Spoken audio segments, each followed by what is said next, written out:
As a freelancer, what are 3 of the best things about it? If you ask a non-freelancer that question, they'll say that it's all about working from home, setting your own hours, and being your own boss. A real freelancer, on the other hand, will tell you a different story though.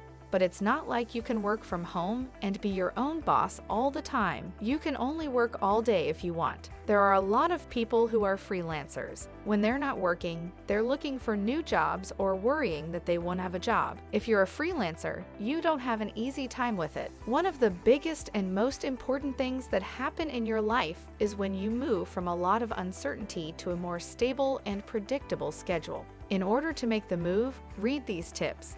Remember, no job is too small.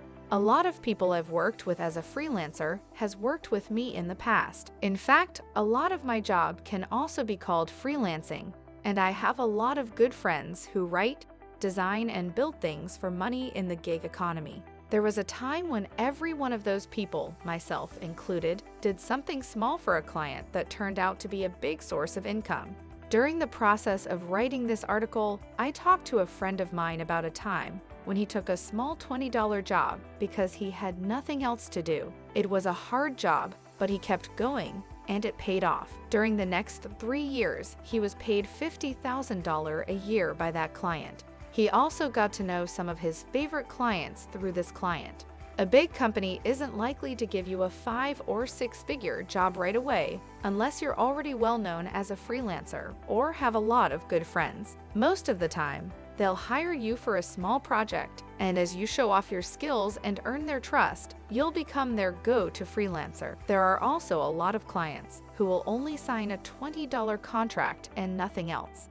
But that's the way it is for people who work on their own. When you need work the least, look for work. Having your own business is not easy. They often go back and forth between having too much work and not having any at all. Some of that is just bad luck, but a lot of it is because of how they were built. There are many ways to think about this. For example, let's say you don't have any work right now. In the beginning, you'll look for work on freelancing platforms and ask around your network of friends and clients to see if there are any jobs that match your skills. Most of the time, you'll get a job for a few days to help you get by. Then, the benefits of your work will start to show, and in a few weeks, you'll be back at work full-time again.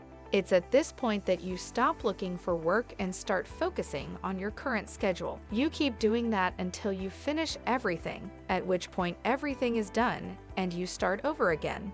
As a freelancer, you might have even turned down some jobs because you were too busy and stressed to do anything else.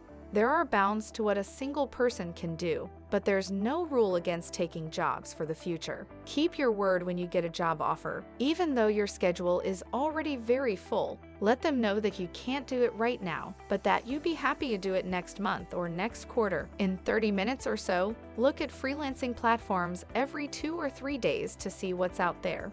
You have the advantage of having a full schedule, so you can be a little more picky about who you work with and how long it takes. If they don't like it, who cares? You don't have to do anything. If they say yes, you have just found a job that you can do when your current batch is done. Many people who work on their own live in the moment. In this case, it all comes down to this client and this contract.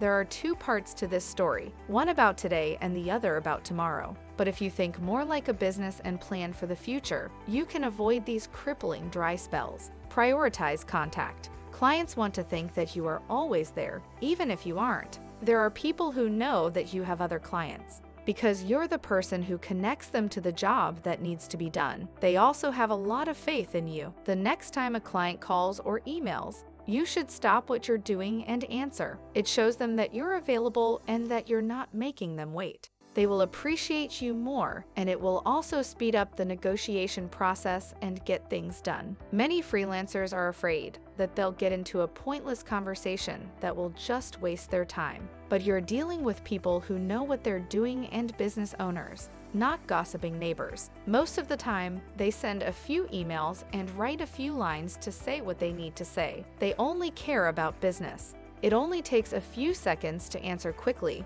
but it can make all the difference. Use your skills elsewhere. If you write SEO articles for your clients that get a lot of traffic, then why not write those articles for yourself as well? So of course, you still need to spend time looking for new jobs, but that won't take up all of your time at work. The rest of the time, you can spend doing what you do best. It was a job that a friend of mine did for a big publishing company. By his own admission, when he was hired for a long time, he took his foot off the gas. In the end, he didn't make any new friends, didn't use any of the big platforms, and put all of his eggs in one basket, only for that basket to fall apart. His job was gone in less than 24 hours. Then, after a few weeks of not having steady work, he started making book covers for the sake of making a just-in-case stash. His job search would last about an hour and a half, and he'd spend the rest of the time making things. It took a year for him to get regular work, but he also started his own successful website where he sold cover templates for 3 times what he made working for the publisher. He was making more money than he did working for the publisher.